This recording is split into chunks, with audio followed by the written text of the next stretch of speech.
Sneeze with James Whittingham is brought to you by the letter fuck. That's a letter the Sesame Street people don't want you to know about, but you do now. Sneeze with James Whittingham.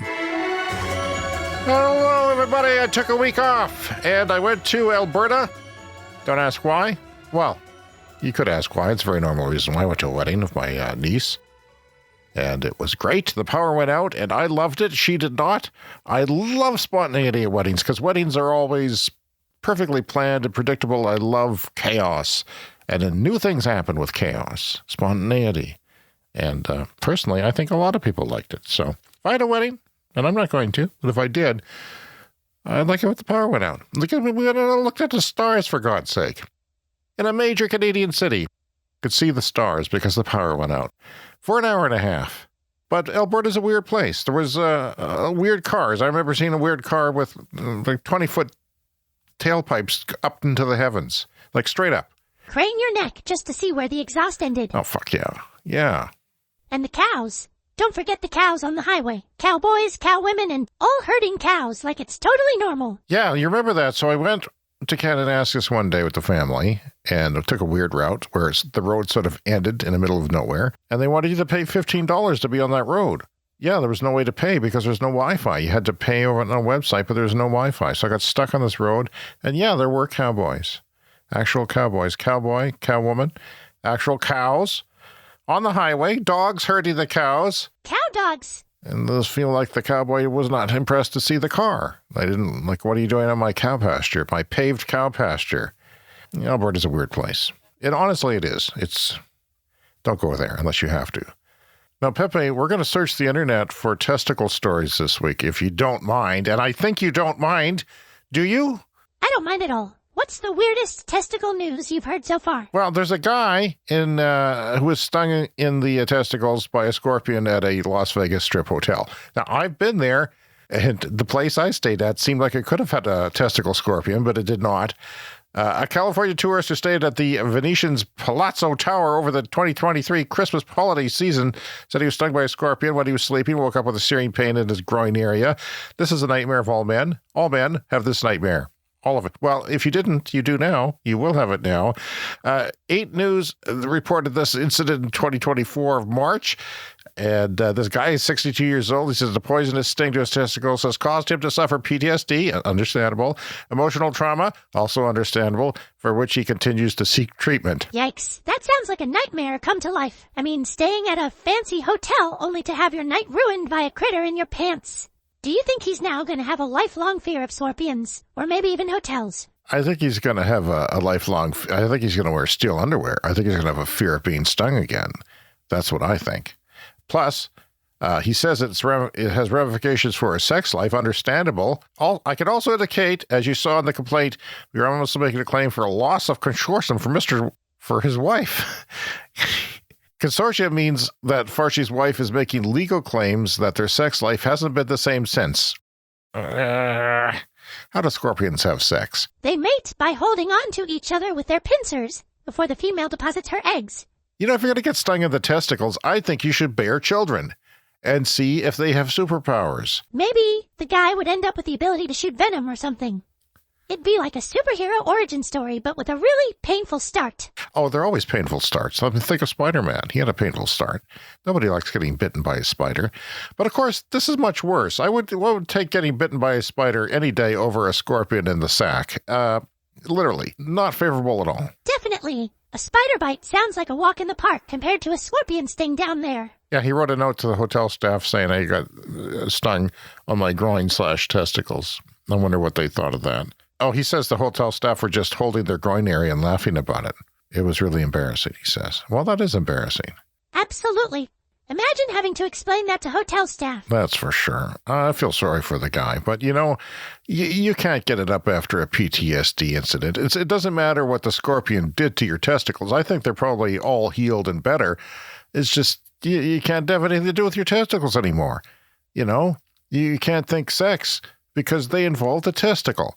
So you're not going to want to do it. You're not going to get it up for sex because you think, what if I get stung in a testicle during intercourse? The mental impact can last a lot longer than the physical pain. Here's another headline for you, Pepe. Nick Cannon explains why he insured his testicles for $10 million. It was his most valuable assets. Wow, Nick Cannon and his $10 million testicles. Well, he's the father of 12, so I guess if he's counting on his children, one of them getting rich, I think it's a good idea to have lots of children. Then one of them gets rich and supports you. What are the odds, though? I think 12 should do it, actually. 12 should do it. At least one of those 12 children will get rich and support you in your old age. I should have had more children. That's a solid strategy. There's a condition where sometimes the testicle, you're born with the testicle outside the scrotum. And that makes me really uncomfortable. To be honest, that makes me more uncomfortable than getting bitten in a testicle by a scorpion in my sleep. Also, I'm wearing steel underwear tonight. It's not like I don't have them in the drawer somewhere. I do. It's one of those things that can make you really appreciate the normal everyday parts of life, like having your testicles where they're supposed to be. Well, I went to a place where there are scorpions, even in Canada, in Alberta, during Dinosaur Provincial Park. There are scorpion and black widow spiders there. We could have picked up one. One could have came into the car, got into the suitcase, got into the hotel, and bit me in the testicles. It's not impossible, Pepe. Your steel underwear stayed in the drawer, and your testicles stayed sting-free. Okay, so they're growing tiny lab-grown testicles now. I don't know why. Most people have testicles who are men. Lab-grown testicles? That's definitely a new one. What do you think could be the next big thing in lab-grown organs? Oh, the penis, of course. No offense to you, but yeah, the penis. No offense taken. Of course, kidneys would be good. If I had an extra kidney, if I had a third kidney. I feel good having two, because one's a backup. But if I had a third, I'd have it made, baby. Plus, you'd be envy of anyone in need of a transplant. Exactly. I could sell my kidneys on the black market, 2 of them, and still have one. I could probably finance, a new mortgage with that. If only it were that simple. Oh, the replica testicles apparently are called organoids. So there's a word for them. That's our word of the week here in Sneeze. Organoids. Organoids. Organoids. Organoids. Self-organizing 3D structures that are grown to resemble full-size tissues in the body. They have created organoids of many organs, including the human heart and brain. Oh, God, I could use a second brain. You want to talk about it having an extra organ? Penis, number 1. Brain, number 2. If I had 2 brains, think about this.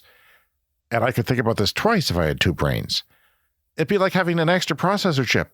I could do twice as much. I could watch twice as much porn. What other uses do you think a second brain could have? Ah, man. Ultimately, Pepe, I know, right?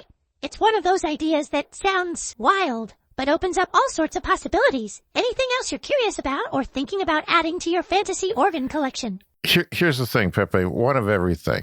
If I could have one of everything, what do I have 2 of? 2 testicles, okay? I would create the perfect James, okay? Say 2 brains, 2 peni, so one doesn't get too worn out. Maybe 3 testicles to have a backup, just in case. Like everything. And in that clone James, which has, maybe I'm the clone James. I don't know. And I become the new James that has extra everything. Wow. The ultimate James with double everything. And always to have a backup plan for every organ. Well, yeah. Yeah, like everything on me is currently wearing out if I had extra stuff. Absolutely. It's like setting yourself up for every possible scenario. If I had extra limbs, I would simply go to the doctor and get rid of the old limbs and say, okay, I'm ready for the ones that I haven't used all my life. If I had 4 legs, 4 arms, I would say, okay, let's get rid of those. And now I'm like born again. Or maybe if they're growing them in a lab, they could grow them on me. Like a new joint. A new joint would be nice. Here's why they're doing this organoid testicle research. The conditions that are linked to improper testicle functioning. That is not mine. I've born 2 children and 2 swimming pools worth of sperm. And such as sexual development disorders and male infertility. Yep, not problems with me. And yet, I would like to have a 3rd testicle. I think it'd be a great conversation piece at parties. And I don't have enough of those. A 3rd testicle would definitely make for an unforgettable conversation starter. It could be a great way to get people talking about science and medical advancements. It's like having a built-in icebreaker for any party. Yeah. How you doing? James here. Good to meet you. I've got 3 testicles. You want to see them? That's quite the introduction. You might want to gauge the crowd's reaction first. Some people might be intrigued, while others might be, well, a bit shocked. Well, sure. Sure they will be, but I think a lot of people would want to look. Wouldn't you? You're probably right. It's not every day someone has such a unique icebreaker. What could I do with a third arm? A third arm would be a game changer. I know. Like, think about how many push-ups I could do if I had 3 arms. At least 50% more. 4 arms, twice as much. Although I like the extra genitals things, because then, I've always been wanting to show my genitals to people, and this is a good excuse to do it without, getting canceled. 3 arms would definitely up your push-up game. It's a unique way to combine practical benefits with a bit of showmanship. Just imagine the stories you'd have. I could have 1 penis for sex, 1 penis for masturbation, 1 penis for urinating. The 3 wouldn't get mixed up, right? Each organ having a specialized purpose would definitely keep things organized. The doctor said there's a 19% chance of me having a heart attack in the next 10 years. They ran all my numbers, my family history and everything like that, my penis size. It all came up with 19% chance, which is basically 1 in 5. And I'm thinking, okay, that's not bad, but what if I had a second heart? What if I had a backup, like a second laptop battery just takes over when the first one dies? Imagine the peace of mind knowing you've got a spare heart ready to keep you going. Yeah, with a second heart, I could do twice the activities. Walk to the fridge twice as fast. Get up off the couch twice as fast. Somebody says, James, you don't have a heart, you son of a bitch. I say, fuck you, I have 2. Exactly. With a second heart, you'd have a great comeback ready for anyone questioning your stamina. Yeah. Talk about living life with full power. And think about this. 4 eyes, 2 on the back of my head. I could see everything. You'd never miss anything behind you. But nipples, I wouldn't have any more nipples. There's no point in having more nipples. They're pointless. They're like little temperature indicators. Oh, it's too cold. Boing. Makes no sense. I don't need them. I would give up my nipples for an extra any other organ, almost any other organ. Not a spleen. I don't know what that's for. Not an appendix. Those are pointless. But, a liver, a kidney, or something like that, or maybe even a tonsil. Nipples do seem to have limited practical use beyond their primary function. Pepe, what are male nipples for? Why do we have nipples? Male nipples are a bit of a mystery. In evolutionary terms, they're sort of a leftover from when all embryos start out similarly, regardless of sex. Ah, interesting. Well, they can be fun at times. And it's good to know when it is cold. If they can be fun, that's a bonus. I think I'd like to have an extra tongue. You could taste and talk simultaneously, or maybe even learn new languages faster. There's another testicle story here that says that there are taste buds, speaking of the devil, in testicles. So mash that ice cream cone into your scrotum now and see what happens, because you might be able to taste it from your groin. It definitely add a whole new dimension to eating ice cream. I'm surprised I don't taste scrotum juice all the time. Like, all the time. Can you imagine putting a scrotum in your mouth?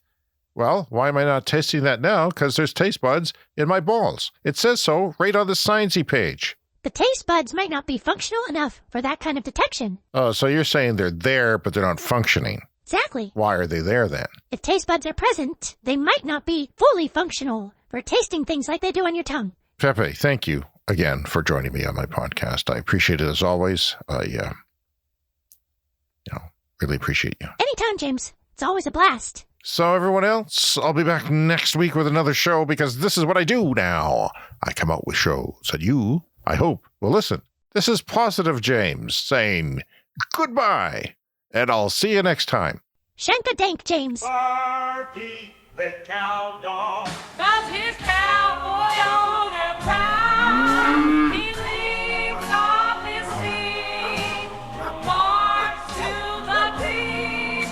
He gets those doggies moving in time. Sparky, the cowdog, who does count high and hard. He earns his owner's love by doing the work of the fella on a horse. All the beef is mighty and bigger, but Sparky pulls the trigger. He wars, keep 'em moving, he knows. He's got kibble is waiting.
Jim, he's saying we're trying song. It's from the spotlight. They will launch possession to the first song insuring, and you were asked to play the same song. What, Jim, dude? And you know, like, you won't really hear song. And you tell what chorus the chorus is vision best for.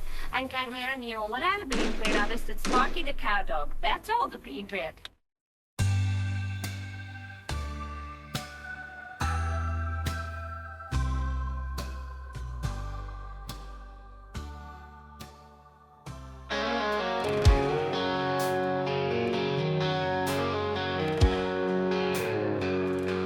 Sparky the cowdog, he's a working dog. He's a working dog. Got himself a kidney, then he got another and another yet again. He sells them kidneys on the black dog market. He uses all that money to fill his world with dog honey, bitches and meth. You can smell it on his dog breath.